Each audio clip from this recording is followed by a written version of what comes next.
O Evangelho de João, a pérola mais preciosa do Novo Testamento, revela a promessa mais grandiosa de Deus: a vida eterna em Cristo Jesus, o Verbo que se fez carne e habitou entre nós. Em suas páginas, somos convidados a um banquete espiritual, onde a água se transforma em vinho, os cegos enxergam, os mortos ressuscitam e a luz dissipa as trevas. Através dos 7 sinais milagrosos, João nos revela a divindade de Jesus, o Messias prometido. Mas João vai além dos milagres. Ele nos leva ao coração do Evangelho, revelando o amor incondicional de Deus, que entregou o seu único Filho para que todo aquele que nele crê não pereça, mas tenha a vida eterna. Somos chamados a amá-lo e a guardar seus mandamentos, a fim de experimentarmos a verdadeira alegria e a paz que o mundo não pode dar. Em Cristo, a vida eterna. Uma jornada profunda pelo Evangelho de João.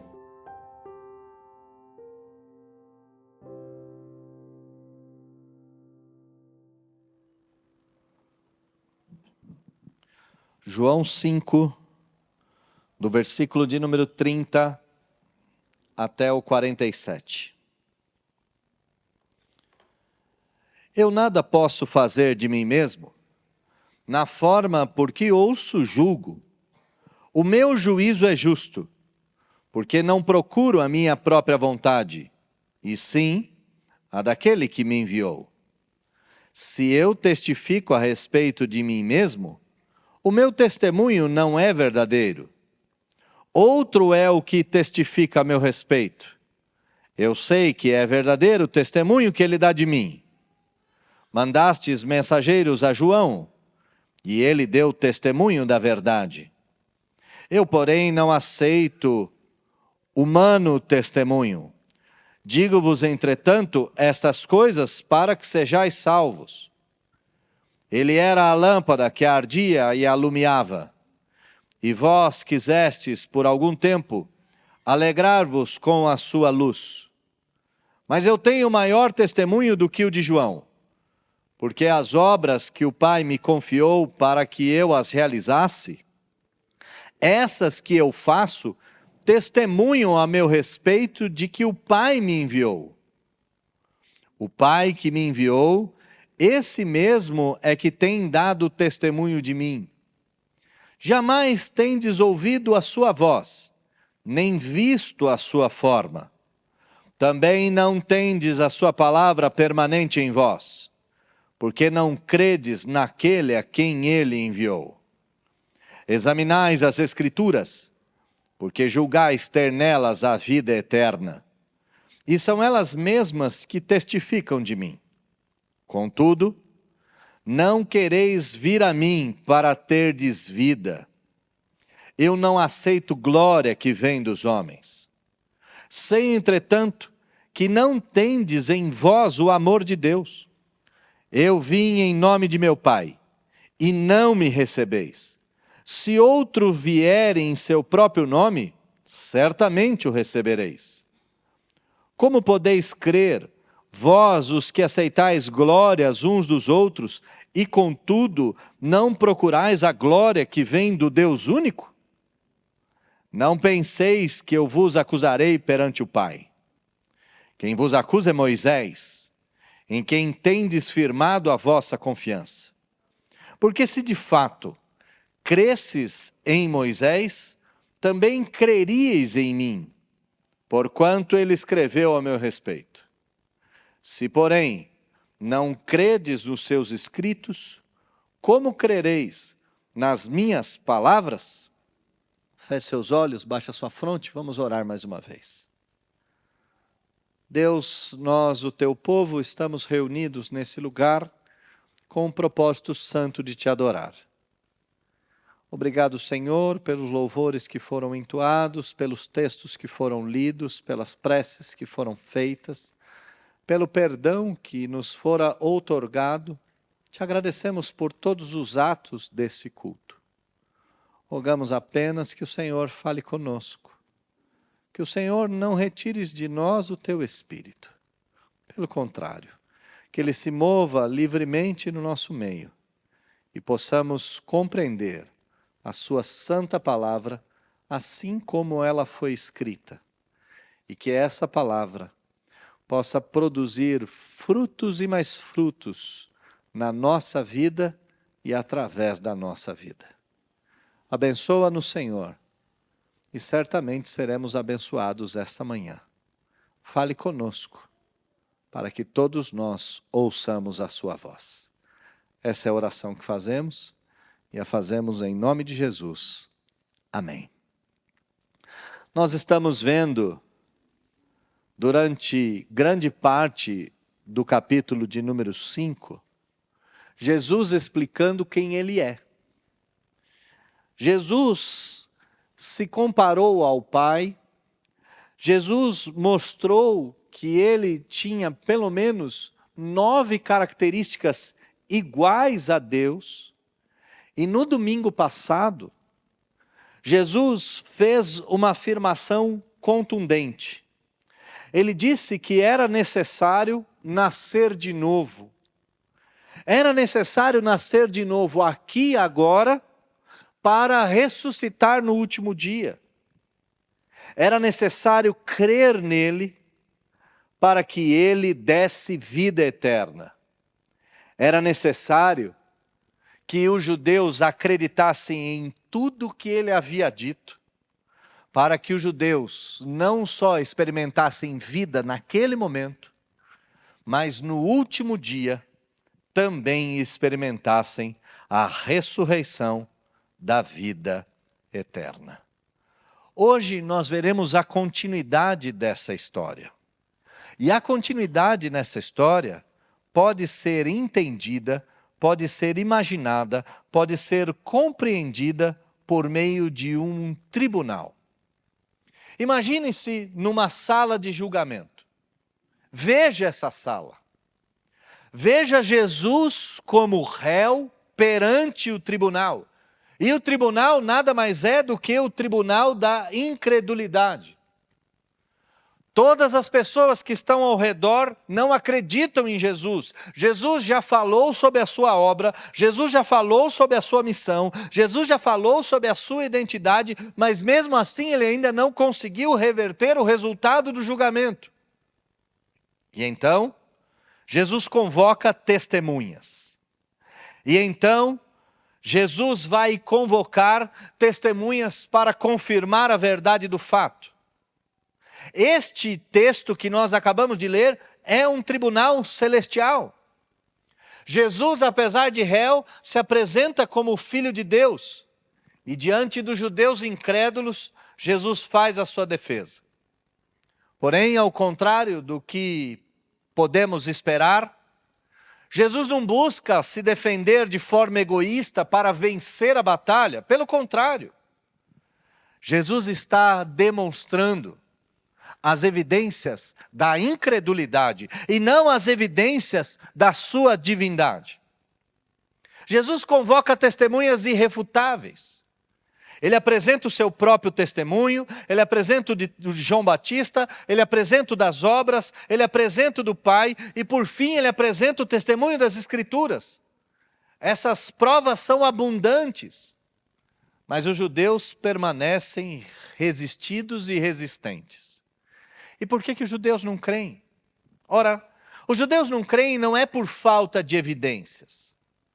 Os judeus não creem por razões muito mais profundas. Os judeus, e assim como os judeus, a humanidade, não acredita porque Jesus não corresponde às expectativas humanas de todos os homens.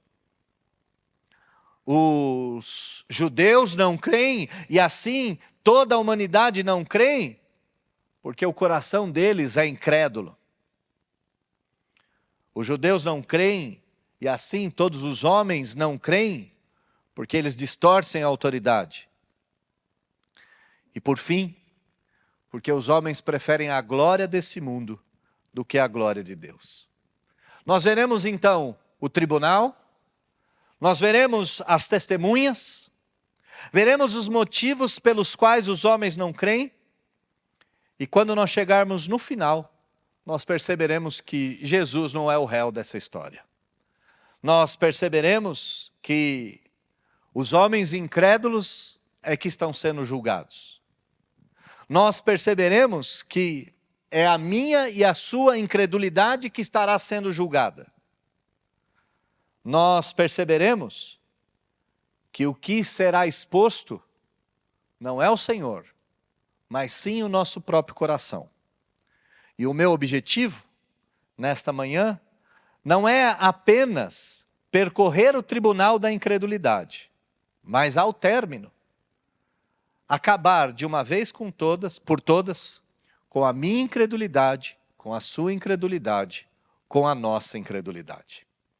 Vamos ver então as testemunhas que Jesus vai apresentar. E a primeira testemunha que ele apresenta é o testemunho de si mesmo. Olha comigo o versículo de número 30. Jesus diz: eu nada posso fazer de mim mesmo. Eu não estou aqui defendendo minha própria vontade, é o que Jesus está dizendo. Eu não estou aqui nem fazendo a minha vontade. No versículo de número 30 ele diz: na forma que eu ouço, julgo, e o meu juízo é justo, porque não procuro a minha própria vontade, e sim a daquele que me enviou. Jesus começa a apresentar as testemunhas do seu ministério, dizendo: eu não faço nada para satisfazer a minha vontade. Eu não faço nada de mim mesmo. Eu não faço nada a partir da minha própria cabeça.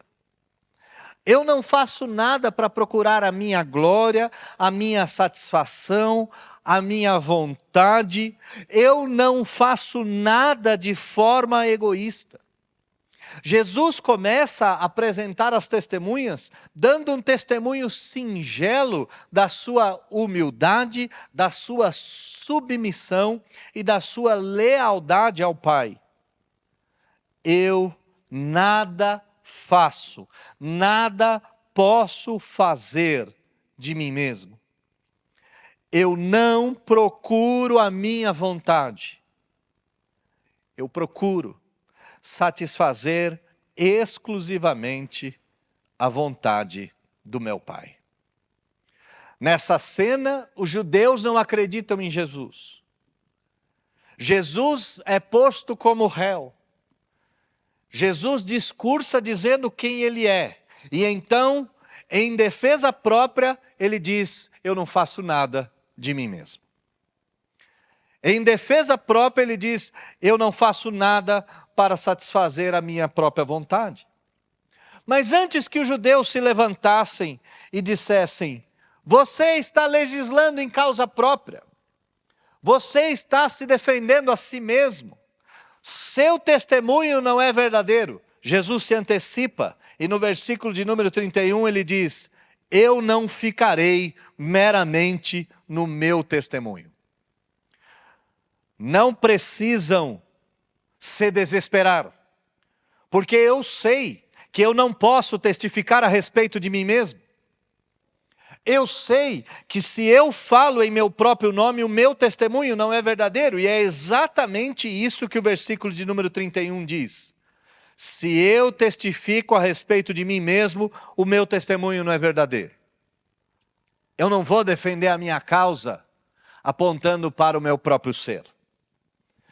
Eu não vou defender a mim mesmo por meio dos meus próprios feitos. Não. Eu vou trazer outras testemunhas. Acalmem-se. E essas testemunhas são testemunhas conhecidas por vocês. Então Jesus vai trazer a segunda testemunha. O primeiro é o testemunho de si mesmo, dizendo: eu não faço nada para satisfazer a minha vontade, mas Jesus sabia que isso não seria aceito no tribunal da incredulidade. E então, ele convoca João Batista. Versículo de número 32 até o versículo de número 35, Jesus traz à cena a grande figura de João Batista. E a figura de João Batista era conhecida por eles. Olha o versículo de número 33. Mandastes mensageiros a João. Vocês sabem quem João Batista é. E eu trago João Batista porque ele deu testemunho da verdade. Eu trouxe João Batista, versículo de número 35, porque ele era a lâmpada que ardia e alumiava. Eu trouxe João Batista, porque vós o quisestes por algum tempo, e se alegraram com a verdade que ele dizia. Então eu trago João para testemunhar. Versículo de número 32.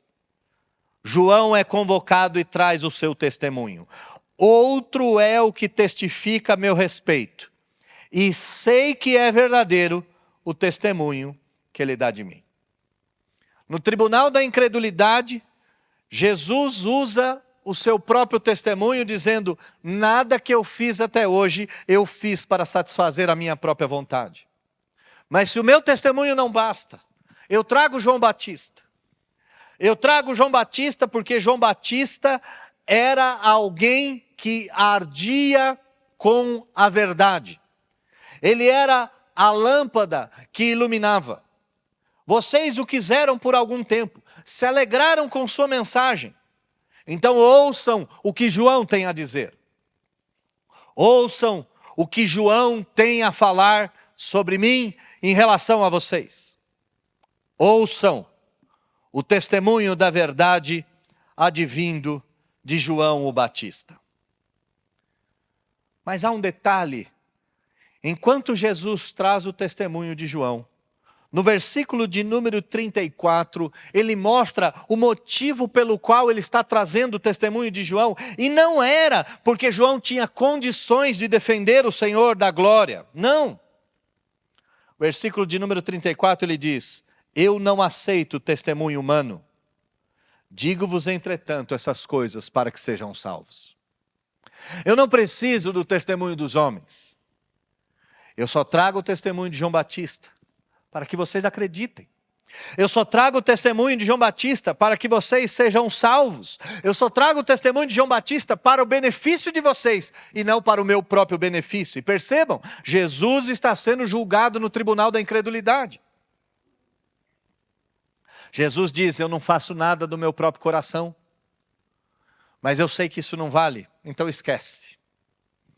Eu estou trazendo um testemunho de um homem, mas não porque os homens podem testemunhar quem eu sou, mas sim porque você conhece João Batista, vocês o conhecem, então creiam nele para que sejam salvos. Então Jesus vai ampliar o nível dos testemunhos.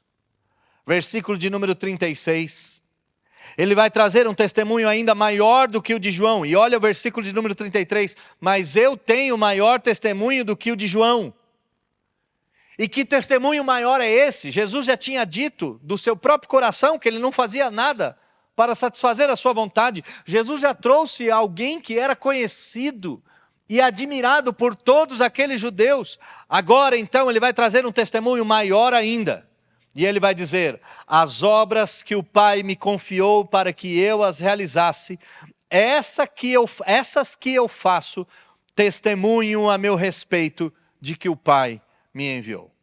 Bom, não acreditem no que eu estou dizendo, é o que Jesus está falando. Não acreditem em João. Olhem para as obras que eu faço. Sim. Olhem para o avivamento samaritano. Olhem para a cura do paralítico. Olhem para a cura do filho do oficial do rei. Olhem para o milagre de Caná da Galileia. Olhem para a transformação da mulher samaritana.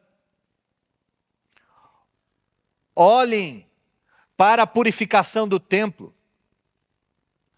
Olhem para a transformação dos pescadores. Olhem para a cura da sogra de Pedro.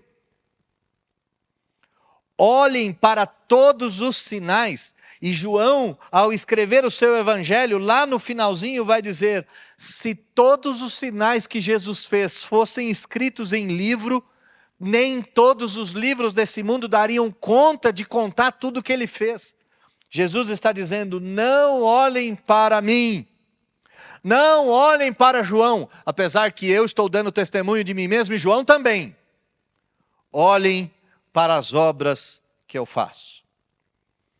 Os judeus permanecem incrédulos olhando para o Senhor Jesus. O tribunal da incredulidade está armado. Jesus é o réu que está sendo acusado de mentiroso. Então ele diz: eu não faço nada de forma egoísta. João Batista está aqui para testemunhar, mas mensurem as obras que eu fiz. Jesus está recorrendo à memória dos judeus e ao olhar dos judeus. E aqui, meus irmãos, esse é um ponto muito importante, que na nossa era ele tem sido abandonado. Confie no que seus olhos viram, não no que seus ouvidos ouviram. Os seus olhos estão vendo algo, confie naquilo que você está vendo. É o que Jesus está dizendo. Jesus está falando: confiem naquilo que vocês viram. Não ouçam a mim, não ouçam a João Batista. Confiem naquilo que seus olhos capturaram. Mas Jesus vai trazer uma quarta testemunha. Versículo de número 37, versículo de número 38. Jesus vai trazer uma testemunha cabal, uma testemunha fatal, uma testemunha que certamente mudaria o destino do tribunal. Então ele convoca o Pai, e ele diz: o Pai que me enviou, esse mesmo é quem tem dado testemunho de mim. Bom, eu não faço nada da minha vontade. Ouçam João Batista, ele contou a história, ele era a lâmpada que ardia e alumiava. As obras que eu faço testificam quem eu sou. Mas se nada disso vos basta, eis aqui o próprio Deus. Eis aqui o próprio Pai. Sim, é verdade que vocês jamais ouviram a sua voz. É verdade que vocês jamais viram a sua forma. É verdade que vocês jamais ouviram a sua palavra e armazenaram a sua palavra. Sim, isso tudo é verdade, mas não ousem desacreditar o próprio testemunho do Pai. Se os judeus negassem o testemunho do Pai, eles negariam a sua própria identidade. Lembre-se que Abraão era amigo de Deus e tinha Deus como seu próprio pai. Abraão era alguém que era o pai da nação. Se negassem ao testemunho de Deus, negariam o testemunho de Abraão, negariam o testemunho dos patriarcas, negariam a própria história, negariam a própria identidade. Mas os judeus desse tempo, assim como a humanidade do nosso tempo, não conhece a voz de Deus, não conhece a forma de Deus, não tem a palavra de Deus no coração. E exatamente por não ouvir a voz de Deus, não ver a Deus e não guardar a sua palavra, é que eles não creem em quem o enviou. E uma das coisas interessantes, Jesus coloca o próprio Deus para testemunhar a respeito dele. E nem isso faz dos judeus crédulos. Nem isso faz dos judeus crentes. Versículo de número 38. Não credes naquele a quem ele enviou. Não creem no Pai, não creem no Filho, não creem em Deus, não creem em mim. Mas Jesus não se dá por vencido. Ele já tinha apresentado o seu próprio coração como testemunho. Ele já tinha apresentado João Batista como testemunha. Ele já tinha apresentado as obras como testemunha. Agora ele apresenta o próprio Deus para testemunhar em seu favor. E ele termina o seu rol de testemunhas apresentando as Escrituras. Versículo de número 39. Examinais as Escrituras, porque julgais ter nelas a vida eterna, e são elas mesmos que testificam de mim. São elas mesmos que são as testemunhas ao meu respeito.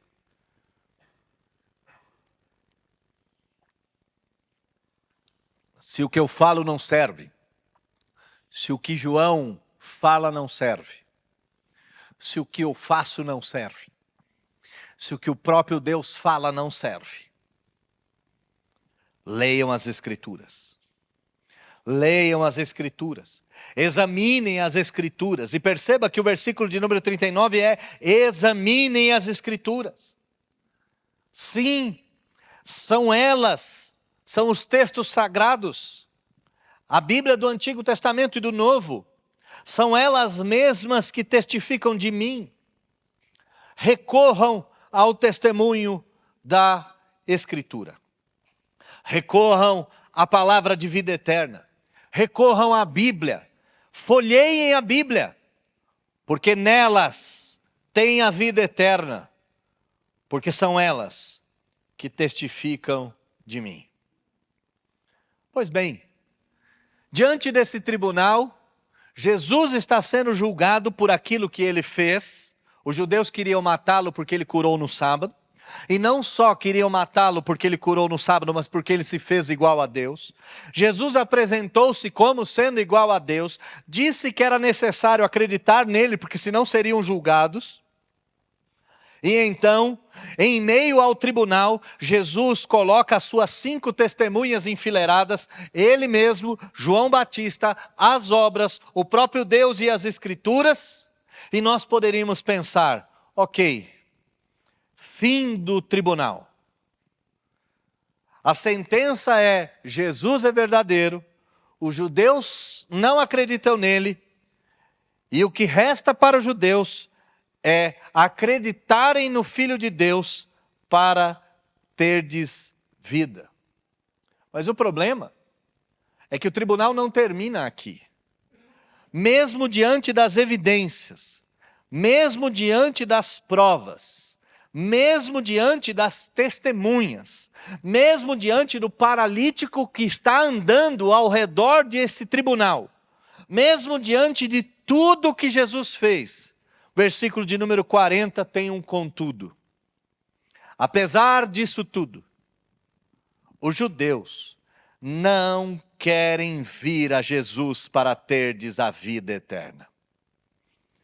Mesmo diante das provas, mesmo diante de tamanho testemunho, os homens não querem ir até o Senhor Jesus. Os homens não querem ser salvos. Os homens não querem a vida eterna. Os homens não querem a transformação. E nós olhamos para esse texto e quem fica incrédulo somos nós.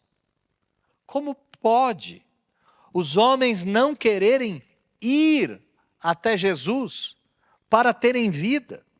A pergunta que nós fazemos é: quais são os motivos pelos quais os homens não querem ir? Quais são os motivos pelos quais os homens não creem? Quais são os fatores que fazem com que os homens não se rendam ao Senhor Jesus? Pois bem, Jesus vai apresentar mais 5 motivos, porque os judeus da sua época não acreditavam nele, e porque os homens da nossa época também não acreditam no Senhor Jesus. Versículo de número 41. Porque eu não sou como vocês. Olha o que Jesus está dizendo. Eu não correspondo às vossas expectativas. Versículo de número 41, vocês não vêm a mim, porque eu não aceito a glória que vem dos homens. Eu não sou como vocês. Eu não sou um de vocês. E é verdade que Jesus era totalmente humano, mas a humanidade de Jesus opera com outras prioridades. Jesus está dizendo: as expectativas humanas, as expectativas que vocês têm, não serão atendidas por mim. Eu não vou trazer a vocês grana, eu não vou trazer a vocês fama, eu não vou trazer a vocês prazer. Não. Eu não aceito a glória de vocês. Eu não aceito os aplausos de vocês. A bajulação de vocês não me compra. E quanto mais vocês me bajulam, menos valor eu dou a vocês. Note que Jesus não quer mera bajulação, mero tapinha nas costas. Jesus quer o coração dos homens para que os homens de fato o amem.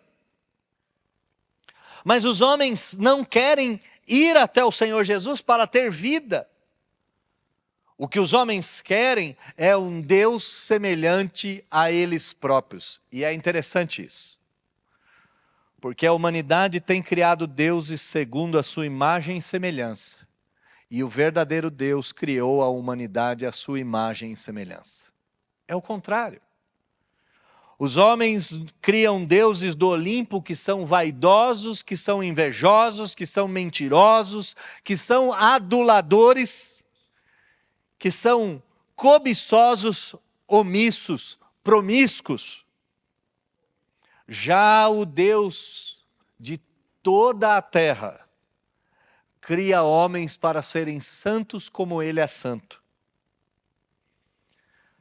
Eu não atendo às expectativas de vocês. E não só não atendo às expectativas de vocês, não aceitando glória, como eu sei que vocês não amam a Deus e não amam as coisas de Deus. Versículo de número 42, eu conheço o coração de vocês e sei que o amor de vocês está nas coisas desse mundo. Eu sei, entretanto, que não tendes em vós o amor de Deus. Sim, vocês não amam a Deus, não amam as coisas que Deus ama, não amam o próximo como a ti mesmo, vocês não amam ao Pai sobre todas as coisas. Eu não correspondo às expectativas de vocês e nem vocês correspondem às minhas. É isso que Jesus está dizendo. Eu sei que vocês não têm o amor de Deus.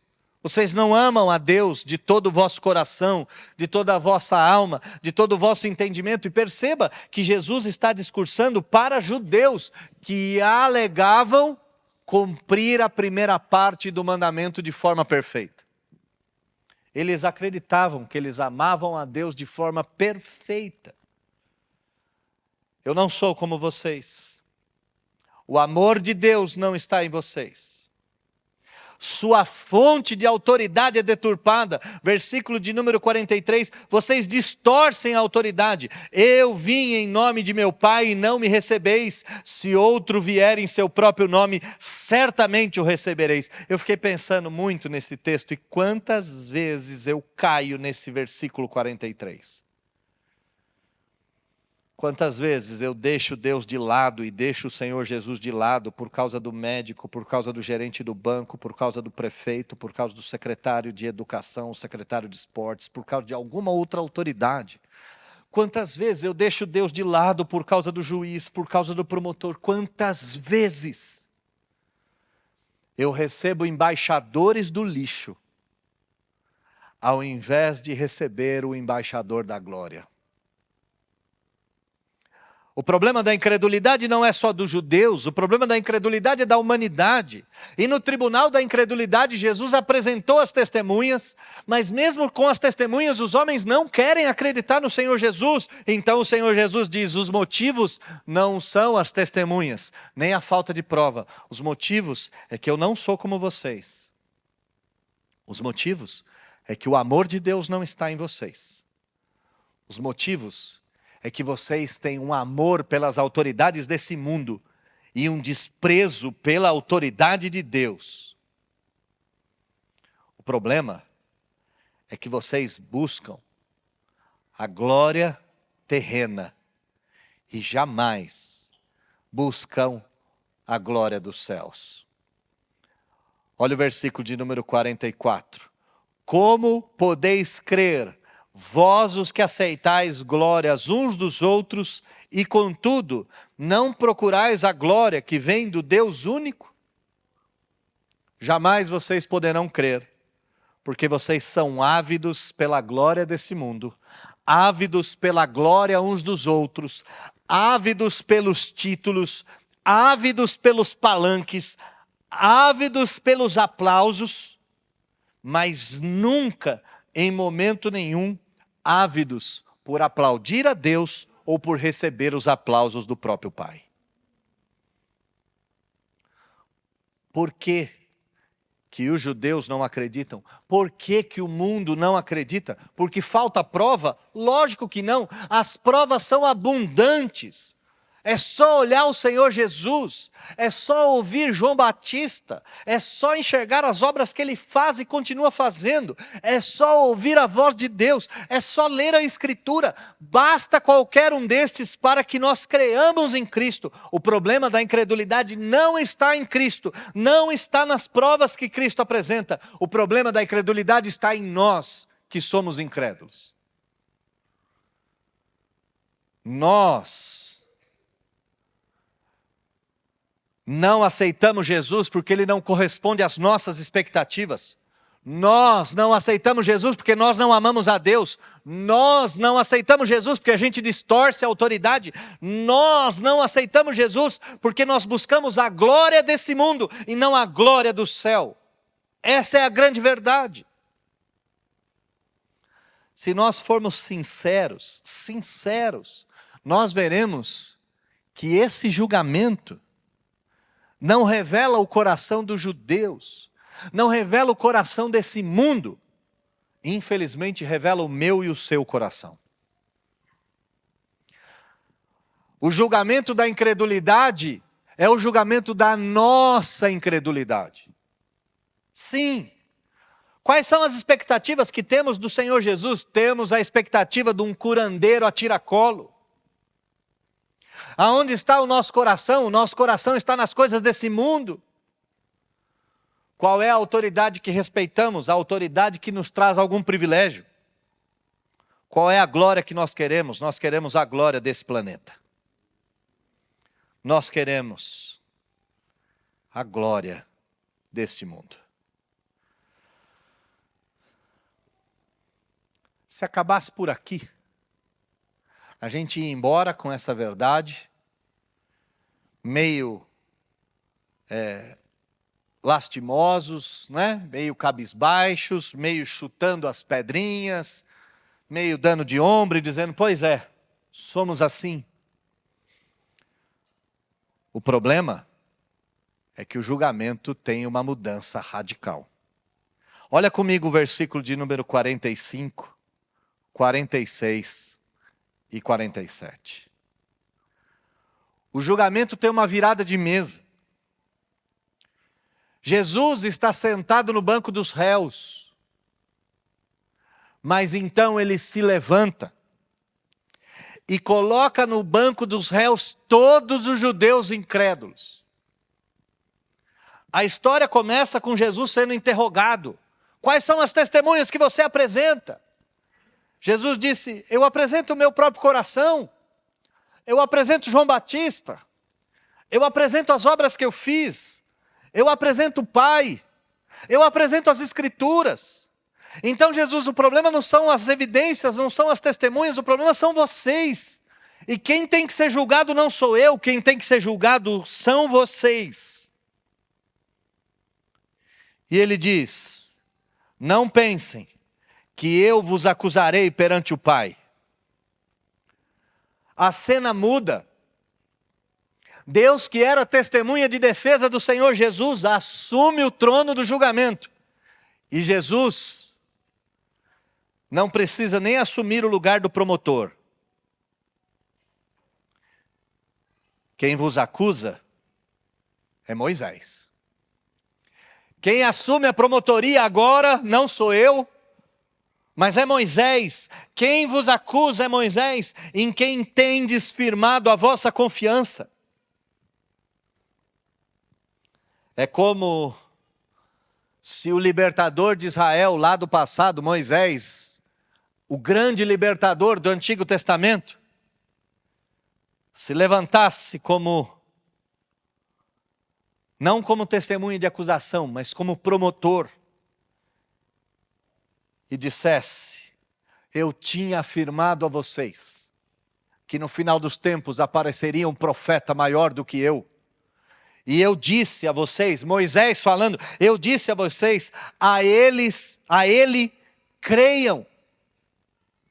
Essa foi a fala do Senhor, de Moisés aos judeus. Deus, no final dos tempos, vai preparar um profeta maior. A ele ouvi. Ele é maior do que eu. Ele veio antes de mim. A ele escutai. E por que Moisés se transforma no promotor de acusação diante de Deus o Pai? Ora, porque Moisés escreveu a respeito do Senhor Jesus. Olha o versículo 46. Se de fato cresceis em Moisés, creríeis em mim, porque Moisés escreveu a meu respeito. Sim. Sabe, meus irmãos, todo o Antigo Testamento fala a respeito do Senhor Jesus. Todas as páginas da Escritura falam a respeito do Senhor Jesus. Todos os testemunhos dos crentes do passado falam do Senhor Jesus. O julgamento se modifica de uma hora para outra. Jesus cede o seu lugar de réu e coloca os incrédulos sentados diante do trono de Deus. Se levanta e sai, colocando Moisés como promotor de acusação. E ele termina dizendo: vocês não creem em Moisés. Vocês não creem em Deus. Vocês não creem nas evidências. E é por isso que vocês não creem em mim. Se, porém, não credes no que Moisés escreveu, como vocês poderão crer naquilo que eu estou dizendo? Ao final desse julgamento, meus irmãos, a verdade que fica clara e estampada é que a incredulidade dos judeus nunca, em momento algum, se deveu à falta de evidência. Mas há um único motivo. Os judeus não acreditavam em Jesus por causa da dureza do coração. Jesus apresentou 5 testemunhas irrefutáveis. Irrefutáveis. Num tribunal, essas 5 testemunhas seriam aceitas cabalmente. As provas que Jesus trouxe são claras e límpidas, como a luz do sol ou como a água transparente.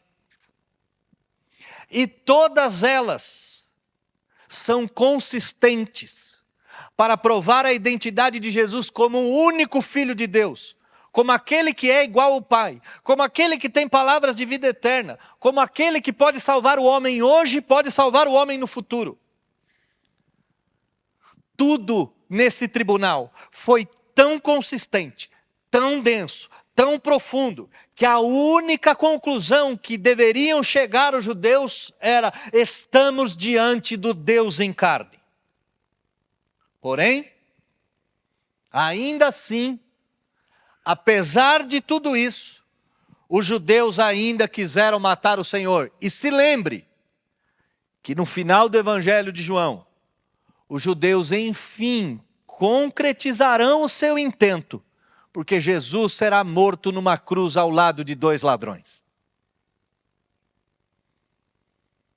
Eles não só se recusaram a crer, como foram até o final, nos seus planos diabólicos e satânicos. Mas a questão que devemos fazer é: e hoje? Em relação a nós, essa questão permanece. Não é Jesus que tem que nos dar prova de quem Ele é. Somos nós que temos que nos conformar a quem Ele é. Somos nós que devemos equalizar as nossas expectativas Não teremos um Deus para nos deixar ricos, não teremos um Deus para nos dar presentes, não teremos um Deus para nos dar tapas nas costas, não será assim. Somos nós que devemos aprender a amar a Deus sobre todas as coisas, somos nós que devemos ter a fonte de autoridade clara, somos nós que devemos buscar a glória de Deus e os aplausos dele em relação a nós, não a glória desse mundo. E se nós não fizermos isso, nós estamos resistindo a Jesus e às suas palavras, mesmo diante de claras evidências. Permaneceremos nessa resistência. Quantas e quantas vezes resistimos a quem Ele é e a palavra de que Ele nos tem, por causa das nossas expectativas e prioridades mundanas? Quantas e quantas vezes nossos preconceitos têm nos afastado da verdade?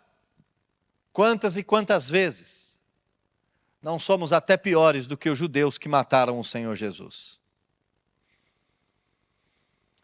Se nós continuarmos presos nas nossas ideias, nas nossas formas de agir e pensar, quem estará sentado no tribunal da incredulidade será eu e você no dia do juízo final. Por mais que hoje nós olhemos para o Senhor Jesus e duvidemos de quem Ele é, esse texto nos traz uma advertência terrível. E essa advertência é que o julgamento será invertido. Hoje eu questiono Jesus. Hoje eu rejeito Jesus. Hoje eu o considero indigno. Hoje eu o afronto e o enfrento. Mas no último dia, o julgamento mudará de figura. E não só de figura, mudará de cenário. No último dia, não teremos ninguém para nos defender. Nos últimos dias, não só Moisés nos acusará, mas o próprio capítulo 5 do Evangelho de João se levantará contra nós como uma testemunha de acusação, dizendo: você ouviu tudo aquilo e mesmo assim não creu.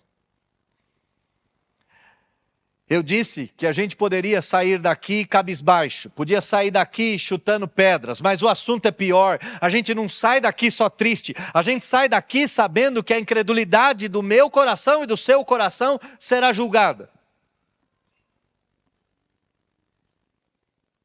Mas será que esse texto não tem nenhuma boa notícia? Será que esse texto não tem nenhuma boa nova? Será que esse texto não tem nada para nos animar? Sim, tem. E qual é a boa notícia do texto? É que o tribunal ainda está acontecendo. O tribunal da graça ainda está aberto. E o versículo de número 40 pode ser modificado na nossa vida. A gente não precisa responder: não quero ir até o Senhor para não ter vida. Eu não preciso seguir o caminho dos meus antepassados. Eu posso rasgar esse contudo. Eu posso rasgar esse não quereis vir. E posso me atirar aos pés do Senhor Jesus e dizer aquilo que os discípulos disseram: para onde me ausentarei se só o Senhor tem palavras de vida eterna? Sim, o tribunal da graça ainda está aberto, e por estar aberto, a vida eterna ainda está sendo oferecida. Eu e você ainda não estamos sentados no banco dos réus. E não precisamos sentar lá. Não é obrigatório que sentemos no banco da incredulidade, podemos chutá-lo da nossa frente para sempre. E como é que eu e você chutamos o banco da incredulidade? Ora, meus irmãos, crendo que Jesus Cristo é o Senhor para a glória de Deus, crendo que Ele é o unigênito Filho de Deus, crendo que Ele tem a vida eterna e recebendo com arrependimento e fé o sacrifício que o Senhor Jesus fez para nós. O sermão dessa manhã revela o coração humano, sim. Revela a incredulidade dos judeus, sim. Revela a nossa incredulidade, sim. Mas também nos convida a crermos. Nos desafia a abandonarmos a falsa segurança. E nos chama a acreditar. Acreditar na abundância de testemunhos. Acreditar nas Escrituras. Acreditar no sermão, acreditar na vida eterna, acreditar que Jesus Cristo está vivo e está aqui.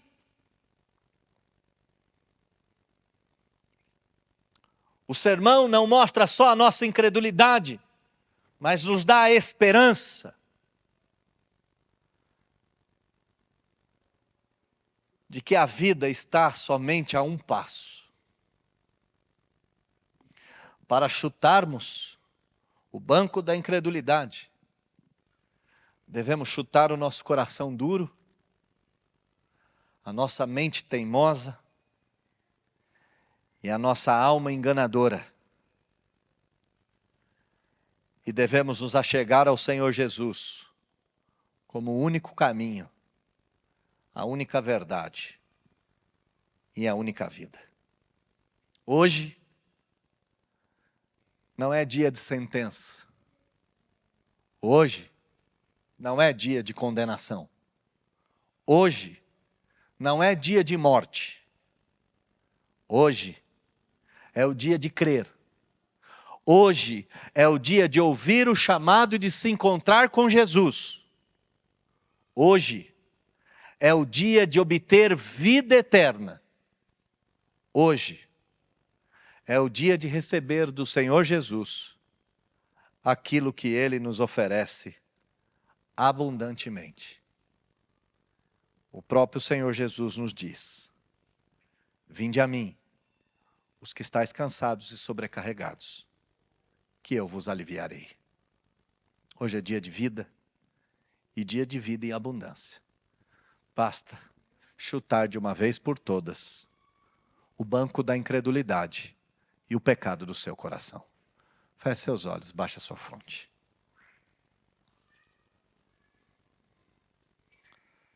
No tribunal da incredulidade, a gente percebe que no final das contas, quem está sendo julgado somos nós.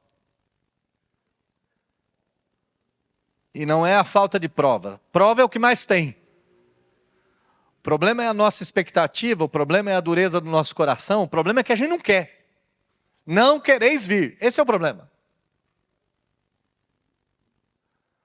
Mas hoje, foi nos mostrado que o tribunal da incredulidade, para nós que ouvimos essa mensagem, se transforma em tribunal da graça. Por quê? Porque eu não preciso dizer não. Eu não preciso responder como judeus. Eu não preciso seguir o mesmo caminho, o mesmo erro, a mesma enganação. Eu não preciso buscar a glória dos homens, eu não preciso buscar as autoridades desse mundo. Eu não preciso buscar os amores desse planeta. Eu não preciso, eu posso buscar a glória de Deus e posso buscá-lo em verdade. Então, Deus, que essa mensagem se transforme numa mensagem de salvação e não numa mensagem de condenação. O tribunal da incredulidade pode se transformar no tribunal da salvação, da vida eterna, da graça e da graça em abundância. Sim, isso está disponível. A gente não precisa seguir o mesmo caminho, dar de novo com a cara no mesmo muro. O apóstolo Paulo disse isso, em outras palavras, duras coisas são dar murros em ponta de faca. Não precisamos. Hoje pode ter salvação na minha vida e na vida dos meus irmãos. O tribunal da incredulidade pode virar tribunal da graça, e o tribunal da graça pode salvar. Salvar o que está perdido, salvar aquele que resolve julgar a Deus, achando que está numa posição de juiz, salvar aquele que é incrédulo no seu próprio coração, nas suas expectativas, sim. Salvar de tudo isso, e pior, salvar da condenação eterna. Que o tribunal da incredulidade se transforme no tribunal da graça, e o resultado seja a absolvição de cada um de nós que ouviu essa mensagem. Que sejamos absolvidos dos nossos pecados, que sejamos absolvidos da nossa incredulidade, e que nunca mais caiamos no erro de julgar o Senhor, mas também não nos leve para sentarmos nesse tribunal. Porque se sentarmos no banco da incredulidade, seremos condenados por causa do nosso coração. Mas se acreditarmos no Senhor Jesus, seremos salvos com Ele e reinaremos com Ele para todo sempre. Salva-nos, Senhor. É isso que nós pedimos. E certamente seremos salvos. Nós oramos assim em nome de Jesus. Amém. Se coloque em pé, vamos cantar.